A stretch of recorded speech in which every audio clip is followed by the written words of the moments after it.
స్కాంద పురాణాంతర్గతే వశిష్ఠ ప్రోక్త కార్తీక మహాత్మ్య అష్టాదశోధ్యాయ పారాయణ. ధనలోపుడు అంగీరసుల వారు చెప్పిన తత్వబోధను విని అంగీరసుల వారికి నమస్కరించి ఇట్లు పలికెను. ఓ మునీంద్ర, మీ దర్శనము వలన నేను ధన్యులను అయితే సంశయములు తీరునట్లు జ్ఞానోపదేశం చేసి నేటి నుండి నేను మీ శిష్యులను అయ్యాను. తండ్రి, గురువు, అన్న, దైవము సమస్తము మీరే. నా పూర్వ పుణ్య ఫలము వలనే ఈబోటి పుణ్య పురుషుల సాంగత్యము తటస్థ లేనిచో నేను మహాపాపినై మహారణ్యంలో ఒక మొద్దుబారిన చెట్టునై ఉండేవాడు. తమ కృప వలనే నాకు మోక్షము కలిగి మీ దర్శన భాగ్యం లేని ఎడల ఈ కీకారణ్యంలో తరతరాలుగా చెట్టు రూపమున ఉండవలసినదే కదా. నేనెక్కడ మీ దర్శన భాగ్యం నా సద్గతి పుణ్యఫలప్రదాయ ఈ కార్తీక మాసం పాపాత్ముడనగు నేనే ఈ విష్ణువాలయమునందు ప్రవేశించుట ఎట్టి. ఇవి అన్నీ దైవికమైన ఘటనలు తప్ప మరొకటి కాదు. కావున నన్ను తమరు తమ శిష్యునిగా గ్రహించి సత్కర్మలను మానవుడు ఎట్లు అనుసరించవలేనో దాని ఫలము ఎట్టుయో విశదీకరింపు అని ప్రార్థి. అప్పుడు అంగీరసుల వారు, పోయి ధనలోభ, నువ్వు అడిగిన ప్రశ్నలు అన్నీ మంచివి, అవి అందరికీ ఉపయోగమైన కావున వివరించదు, శ్రద్ధగా ఆలకింపు. ప్రతి మనుషుడు ఈ శరీరమే సుస్థిరమని నమ్మి జ్ఞానశూన్యుడు అగుచున్నారు. ఈ భేదము శరీరమునికే కాని ఆత్మకు లేదు. అట్టి ఆత్మజ్ఞానము కలుగుటకే సత్కర్మలు చేయవలను. సకల శాస్త్రములు చెప్పుచున్నవి ఇది.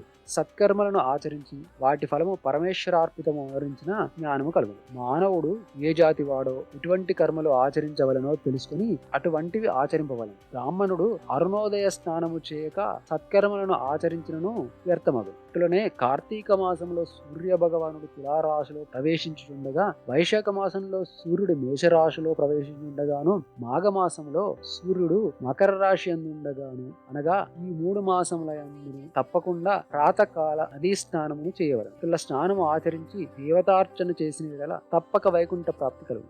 సూర్య చంద్ర గ్రహణ సమయమందును తదితర పుణ్యదినముల యందును స్నానము చేయవచ్చు. ప్రాతకాలమున స్నానము చేసిన మనుజుడు సంధ్యావందనం, సూర్య నమస్కారములు చేయవలెను. ఆచరించని వాడు కర్మభ్రష్టుడు. కార్తీక మాసమునందు అరుణోదయ స్నానము ఆచరించిన వారికి చతుర్విధ పురుషార్థములు సిద్ధించు. కార్తీక మాసముతో సమానమైన మాసము, వేదములతో సరితూగు శాస్త్రము, గంగా గోదావరి నదులకు సమాన తీర్థము, భార్యతో సరితూగు సుఖము, ధర్మముతో సమానమైన మిత్రుడును, శివునితో సమానమైన దేవుడును లేడని తెలుసుకుంది. కార్తీక మాసంలో ఉద్యుక్త ధర్మముగా స్నానాదులు ఆచరించిన వారు కోటి యాగములు చేసిన ఫలమును పొంది వైకుంఠమునకు పోవు అని అంగీరసుడు చెప్పగా విని మరలా ధనలోపుడు ఈ విధంగా ప్రశ్నించి, ఓ మునిశ్రేష్ఠ, చాతుర్మాస్య వ్రతం అని చెప్తే ఏ కారణము చేత దానిని ఆచరించవలను? ఇది వరకు ఎవరైనా ఈ వ్రతమును ఆచరించి ఉన్నారా? ఆ వ్రతం యొక్క ఫలితమేమి, విధానం ఎట్టిది సవిస్తరముగా విశదీకరింపు అని కోరెను. అందులకు అంగీరసుడు ఇట్లు చెప్పసాగి, ఓ ధనలోభ, వినుము. చతుర్మాస్య వ్రతము అనగా శ్రీ మహావిష్ణువు లక్ష్మితో ఆషాఢ శుద్ధి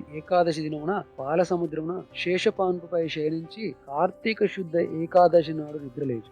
ఆ 4 మాసములకే చాతుర్మాస్యములను పేరు. అనగా ఆషాఢ శుద్ధ ఏకాదశిని శయన ఏకాదశి అని, కార్తీక శుద్ధ ఏకాదశిని ఉత్తాన ఏకాదశి అని అంది. ఈ వ్రతమునకు చాతుర్మాస్య వ్రతం అని పేరు. ఈ 4 మాసములలో శ్రీహరి ప్రీతి కొరకు స్నానము, దానము, జపము, తపము లాంటి సత్కార్యాలు చేసినచో పూర్ణ ఫలము కలుగును. ఈ సంగతి శ్రీ మహావిష్ణువు వలన తెలుసుకొంటిని కావున నీకు తెలియచేయుచున్నా. తొలుత కృతయుగములో వైకుంఠమునందు గరుడ గంధర్వాది దేవతల చేత వేదముల చేత సేవించబడుచున్న శ్రీమన్నారాయణుడు లక్ష్మీదేవి సమేతుడై సింహాసనంపై కూర్చొని ఉండగా, ఆ సమయమున నారద మహర్షి వచ్చి పద్మనేత్రుడును, చతుర్బాహుడును, కోటి సూర్య ప్రకాశమానుడును అది శ్రీమన్నారాయణకు నమస్కరించి ముకులిత హస్తాలతో నిలబడి ఉంది. అంత ఆ శ్రీహరి నారదుని చూసి ఏమీ తెలియని వాని వలె మందహాసముతో ఇతిత్తు అని, నారద, నీవు క్షేమమే కదా, లోక సంచారివైన నీకు తెలియని విషయములు లేవు. మహామునుల సత్కర్మానుష్ఠానము ఎట్టి విఘ్నములు లేకుండా సాగుచున్నవా? మానవులందరూ వారి వారికి విధించబడిన ధర్మములను ఆచరించుచున్నారా? ప్రపంచంలో ఎలాంటి అరిష్టములు లేక ఉన్నవి కదా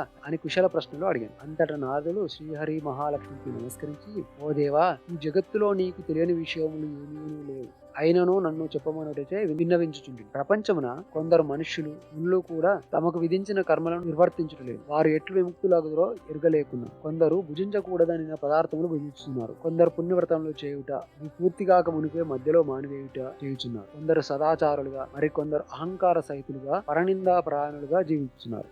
వారిని సత్కృపతో పుణ్యాత్ములను వనరించి రక్షింపు అని ప్రార్థించారు. జగన్నాటక సూత్రధారి అయిన శ్రీమన్నారాయణుడు కలవరపడి లక్ష్మీదేవితో గరుడ గంధర్వాది దేవతలతో వేల కొలది మహర్షులు ఉన్న భూలోకానికి వచ్చి ముసలి బ్రాహ్మణ రూపంతో ఒంటరిగా తిరుగుతుంది. ప్రపంచమునంతటిని తన దయావలోకమును వీక్షించి రక్షించుచున్న దామోదరుడు ప్రాణుల భక్తి శ్రద్ధలను పరీక్షించుచుంది. పుణ్య నదులు, పుణ్యాశ్రమములు తిరుగుచున్నాయి. ఈ విధముగా తిరుగుచున్న భగవంతుని చూసి కొందరు ముసలివాడని ఎగతాళి చేయుచుండు. కొందరు ఈ ముసలివానితో మనకేమి పని అని ఊరకుందరు. కొందరు గర్విష్ఠులై మరికొందరు కామార్తులై శ్రీహరిని కన్నెత్తి అయినను చూడకుండు. వీరందరినీ భక్తవత్సలుడు శ్రీహరి చూసి వీరిని ఎట్లు తరింపచేతునా అని ఆలోచించు ముసలి బ్రాహ్మణ రూపం విడిచి శంఖ చక్ర గదా పద్మ కౌస్త్వ వనమాలాద్యాలంకృతులై నిజరూపమును ధరించి లక్ష్మీదేవి తోడను భక్తుల తోడను ముని జన ప్రీతికరమగు నైమిషారణ్యమునకు వెడలెను. ఆ వనములో తపస్సు చేసుకొనుచున్న మునిపుంగవులు స్వయముగా తమ ఆశ్రమునకు అరుదించిన సచిదానంద స్వరూపుడు శ్రీమన్నారాయణ దర్శించి భక్తి శ్రద్ధలతో ప్రణమిల్లి అంజలి ఘటించి ఆది దైవములకు ఆ లక్ష్మీనారాయణను ఇటు స్తోత్రము గావించి ఓం శాంతాకారం